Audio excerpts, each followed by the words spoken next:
As more becomes known about the alleged shooter's troubled past, lawmakers are looking at ways to address what some critics call a broken background check system. Senator Chris Murphy, a Democrat from Connecticut, has been one of the most vocal critics for reforming gun laws following the tragedy at Sandy Hook Elementary School in his home state in 2012. We spoke a short time ago, and I started by asking him what needs to happen now. Well, it's an open secret that the existing background check system is broken. People are waking up to the knowledge now that the Department of Defense has not been uploading lots and lots of records of people who shouldn't be able to get guns into the system.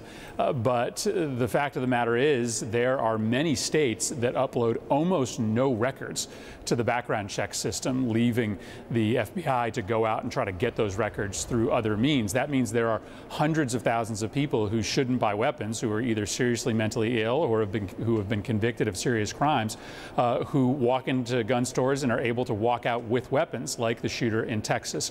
Hopefully, this may be one of the few areas of common cause. I talked today with Senator John Cornyn, one of the biggest NRA proponents in the Senate, and we committed to try to work together on tightening up the existing background check system. This guy should have never gotten a gun, and hopefully Republicans and Democrats can do something about that.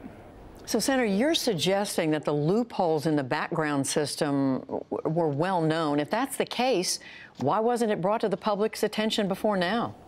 Well, it has been brought to the public's attention. We've had legislation in Congress for multiple sessions to improve and strengthen the background checks system. The House of Representatives passed funding a few years ago to give states more money to upload records to NICS. The Republicans in Congress have never been willing to move this legislation, have never been willing to fund states in order to put records online. In fact, they've been moving the opposite direction. Earlier this year, Republicans passed legislation that was signed by President Trump that took 75,000 people with serious mental illness off the list of people who are prohibited from buying weapons.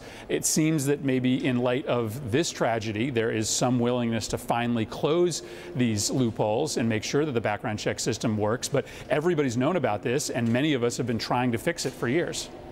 So do you think there's a genuine change of view on the other side? Well, I know that Senator Cornyn has been the strongest opponent of many of the common sense gun safety changes, like universal background checks, that we've tried to make. And today he and I talked seriously about working together to try to make sure that states are uploading this information about criminals and people with serious mental illness into the database. And that's not sufficient in order to protect Americans, in part because that only applies if you buy your gun at a gun store. If you buy it at a gun show or online, even if you're on the prohibited list, you'll still walk out with a weapon. But it's a step in the right direction if we can work together on this. And you're prepared to work with Senator Cornyn and others on this? I think you have to crawl before you can walk, and I am willing to do anything to try to show the American public that we are not just going to sit idly by and allow shooting after shooting to happen. I think if Republicans can, flex that muscle a little bit and tighten up our gun laws, maybe show a little bit of resistance to the gun lobby, they'll find out that it's not that hard, and they actually get a lot of applause from a cross-section of their constituents back home. But just to clarify, the Air Force acknowledging that there was an error, you're suggesting it's more than just a single error. It is much more than a single error.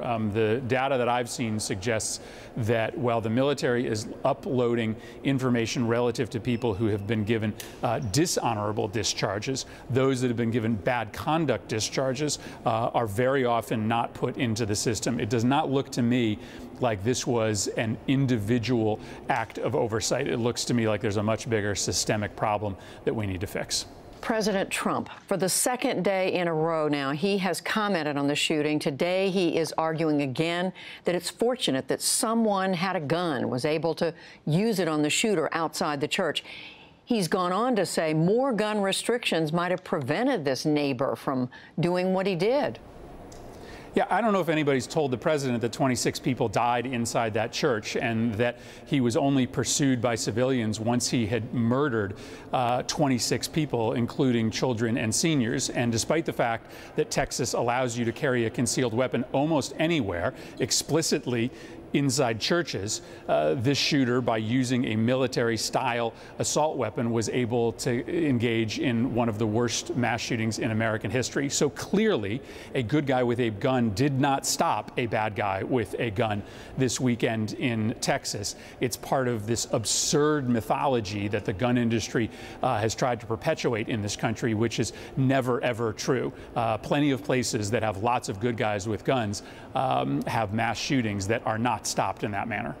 I'm sure you know, Senator, even some Democrats have this view. On the NewsHour last night, there was a Democratic Congressman, Henry Cuellar, who pointed out that people with guns could help prevent things like this. It's just not what the data shows, and it's not what the anecdotal evidence shows. There are plenty of people in Dallas with weapons. When a sniper started firing from above the scene, there's the ability in Nevada to carry weapons in public spaces. They didn't stop that sniper. And similarly in Texas, some of the loosest gun laws in the world didn't stop him. If you own a gun, whether you like it or not, the data tells you that that gun is much more likely to be used to kill you than it is to be used by you to kill an assailant or an intruder. That's not my opinion, that's the facts. And finally, Senator, the question of bump stocks. They got a lot of attention after the Las Vegas shooting. Where does that stand right now? Well, Republicans say that they want to work on it, but we have not seen any willingness to put legislation forward. The problem is the existing statute is truly ambiguous. It is not clear-cut that the ATF has the ability to ban these aftermarket modifications by themselves, and they have told us that. Thus, it's up to Congress to make clear what we have always agreed upon, that people should not have automatic weapons. The ATF likely can't do this by themselves. Congress has to do it. But Republicans who say they're open to it don't seem willing to actually put forward the legislation. We're going to try to hold them to it in the coming days and weeks. Senator Chris Murphy of Connecticut, thank you very much. Thanks.